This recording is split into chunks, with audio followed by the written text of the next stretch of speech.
If you know anything at all about baking cakes, you know about the tunnel of fudge.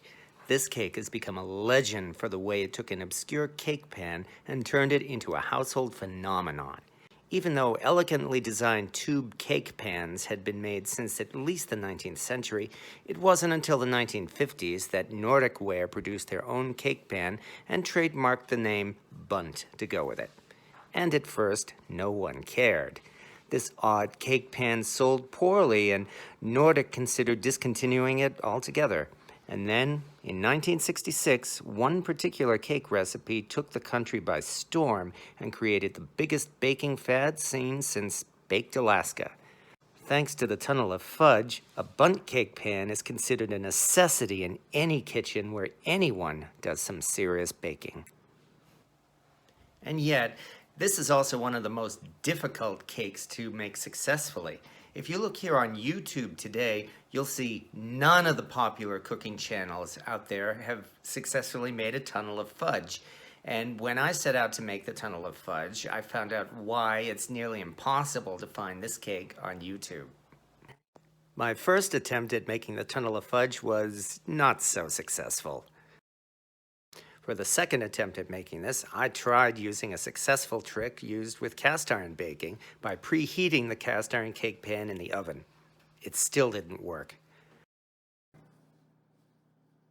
Then, for the third attempt, I actually followed the original recipe and let the cake cool in the pan for a full hour and a half before flipping it. And the result was... ha-ha! Success at last. So even now, after my fourth attempt at making the tunnel of fudge, the final result still wasn't perfect. The inside of the cake did indeed have a tunnel of fudge, though the cake itself was so moist that it was hard to tell where the actual tunnel was. So I still haven't yet achieved the true tunnel of fudge with a center of liquid batter surrounded by a fully baked cake. But then again, it seems no one else on YouTube has done this either, at least not yet. So, if you'll be kind enough to watch for the next few minutes, here's my attempt at making the famous tunnel of fudge. Making this cake was truly a learning experience. Unlike a number of recipes, it's important to add the ingredients together in the order they're presented in the original recipe. This is a very fragile recipe, and any major changes will affect the results. Just as important, it's essential to whisk the dry ingredients after each additional ingredient is added.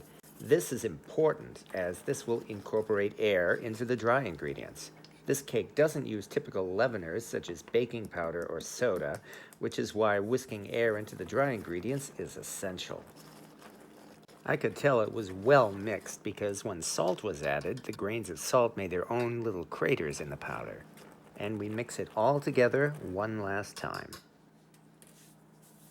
Once the dry ingredients are mixed together, we preheat the oven and prepare the baker's goop to coat the Bundt pan. You can use a baking pan spray, but it's a lot more satisfying to do this by hand, and this stuff looks good enough to eat by itself. But don't eat it because it's very bitter. We're using dark cocoa rather than flour, so there won't be white stains in the finished cake.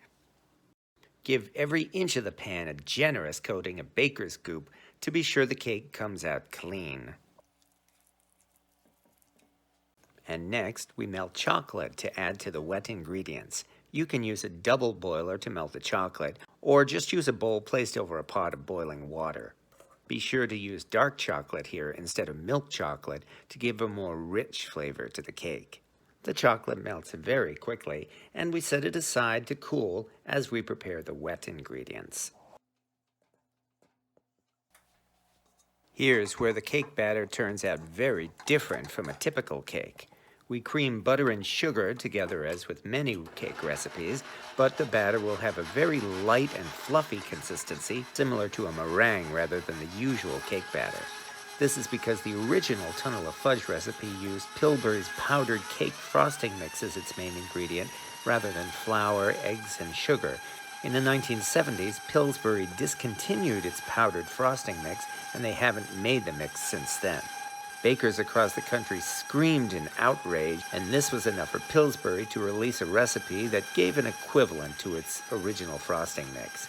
This is why this cake uses a lot of sugar and no typical leaveners, such as baking powder or baking soda. Now that the wet ingredients are well beaten, we scoop in the dry ingredients a little at a time until everything is well combined. Even though there's a huge bowl of the dry ingredients, they don't overflow the mixing bowl here because of all the air mixed in. This condenses the batter but gives it a firm consistency rather than a liquid, and the result is a batter that's much more like a frosting mix than cake batter.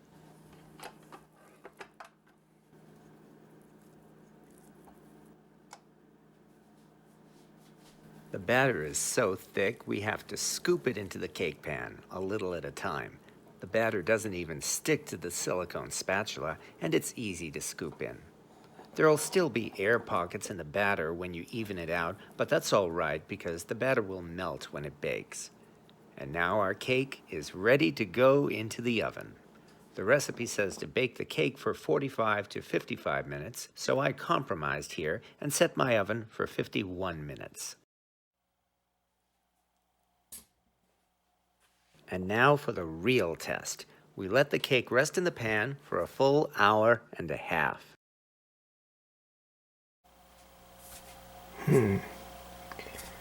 Well, one way or another, let's see how it turned out.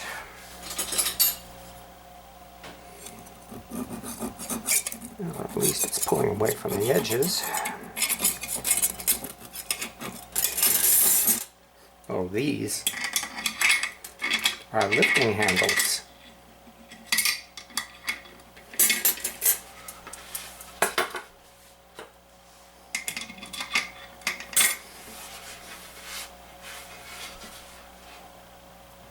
Well, at least it won't burn me. Still warm after an hour and a half. Grandma's original turkey board.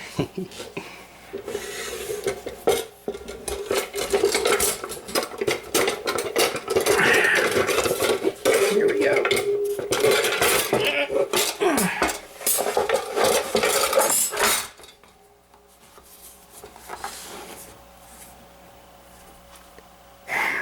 Now for the moment of truth. Ha-ha! Success! I was really worried there. But it does appear we have ourselves our tunnel of fudge cake. And what a cake it is!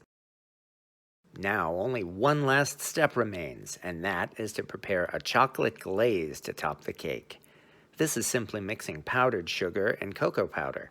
As with a cake batter, you must whisk the sugar and cocoa powder to incorporate air into the mix. If you simply dump these into the bowl and then add milk, the resulting glaze will be lumpy and clumpy, and no one wants that. We just add milk a little bit at a time, plus a bit of vanilla extract, until the glaze is just the right consistency.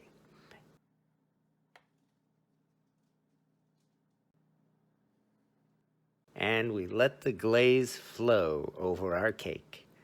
And since the cake is already cooled off, that means we're now ready to serve our guests the tunnel of fudge.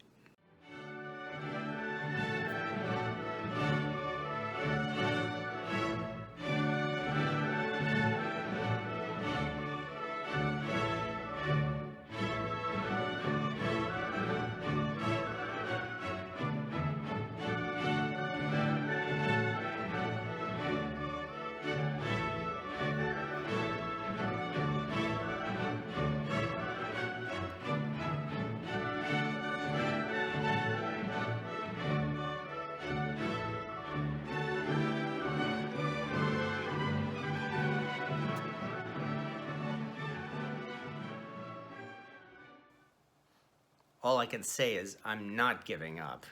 This recipe does indeed produce a delicious cake, and even if it may not have been a true tunnel of fudge, it can still be described with 3 other words that are almost as famous. Death by chocolate. But like I said, I'm not giving up, and my quest to successfully make the tunnel of fudge will continue. And if you've managed to successfully make this legendary cake, well, please let us know.